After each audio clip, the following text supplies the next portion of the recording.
They told me I was crazy for bringing home a dying homeless boy. He won't survive the week, the doctor said. But something in his eyes, those broken, frightened eyes, made me believe otherwise. I didn't know that the boy I saved from the cold streets that night would one day return to change my life forever. Not as a boy, but as a billionaire. My name is Grace Thompson.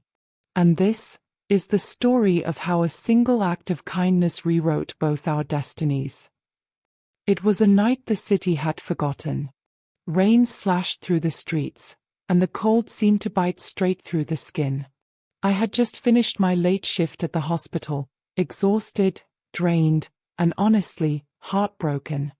The day had been full of losses. But something told me to take the long way home that night. That's when I saw him. A small figure huddled by the dumpster behind an abandoned store, soaked to the bone, his lips blue from the cold.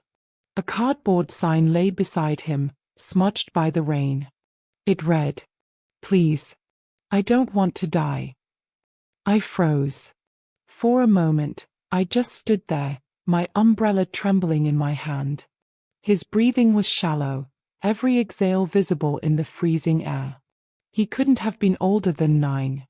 "Sweetheart," I whispered, kneeling beside him. Hey, look at me." His eyes fluttered open, dark, hollow, and filled with a pain I'd never seen before. I'm cold," he murmured weakly. I didn't think twice. I wrapped him in my coat, lifted his frail body, and ran to my car. His skin burned with fever. Every mile to the hospital felt like a lifetime. When we arrived, the doctors shook their heads. "Severe pneumonia," they said. "He's malnourished. It's a miracle he's even conscious." But the boy clung to my hand like his life depended on it. And something inside me broke. I couldn't leave him there, not to die alone. So I stayed. Night after night, I sat by his bedside, whispered prayers, told him stories about sunshine and warm pancakes. Slowly, he began to smile. Just a little. The doctors called it a miracle. I called it hope. When he was strong enough to speak, I asked him his name. He looked at me carefully, as if afraid I'd laugh. "Daniel," he said softly. "But people used to call me street rat." I felt tears sting my eyes. "Well, Daniel," I said, brushing his hair back, "you're safe now. No more streets. You're coming home with me." He blinked, confused. "Home? You mean I can stay?" That word, stay, broke me. "Yes," I whispered. "You can stay. As long as you want." From that day forward, Daniel became my son.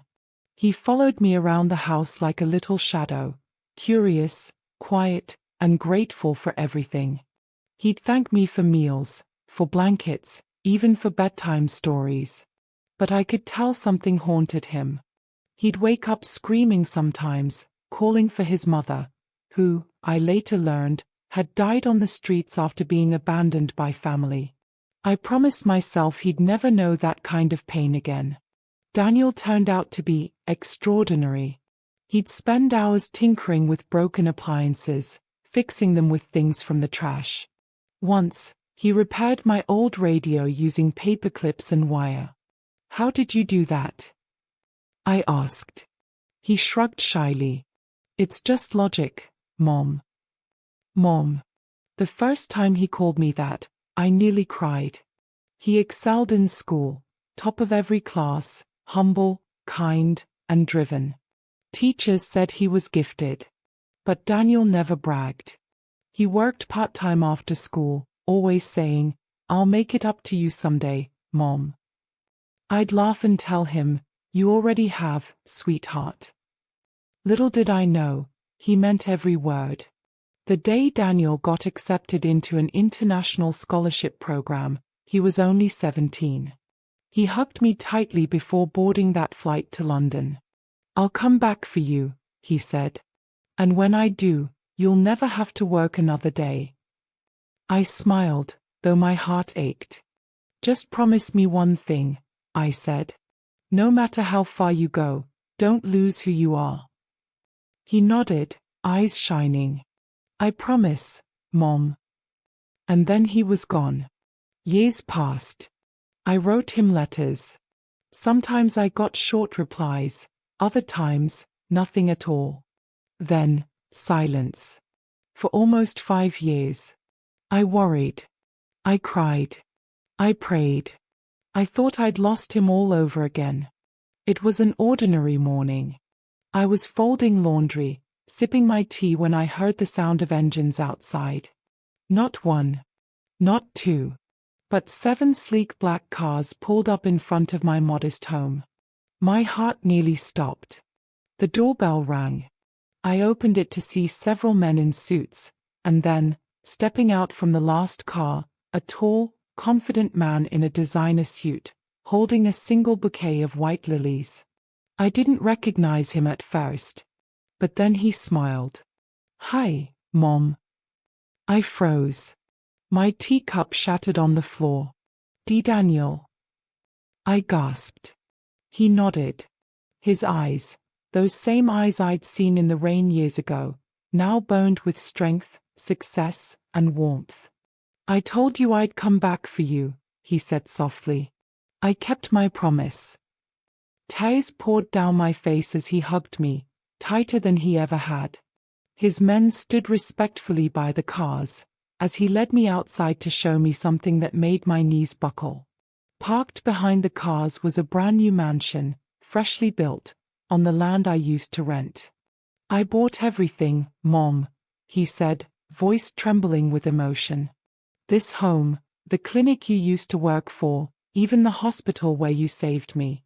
I've renamed it the Grace Foundation." I was speechless. Over dinner that night, Daniel told me everything. He'd built a tech empire in London, investing in medical innovation. He said my kindness, the day I saved him, was the reason he started a foundation to help homeless children. "Mom," he said, "you gave me life. Now it's my turn to give life to others." He offered to retire me in luxury, but I shook my head. "I don't need riches, Daniel. Just seeing you happy, that's enough." He smiled. "Then I'll make sure you never stop smiling." The next morning, the news broke. Mysterious billionaire funds homes for 10,000 street kids, names his charity after the woman who saved his life. The world finally knew what I had known all along. That kindness, no matter how small, can echo through time in ways we never imagine. Years later, I stood on stage beside Daniel as he accepted an International Humanitarian Award. Cameras flashed, applause thundered, but when he took the microphone, his voice shook.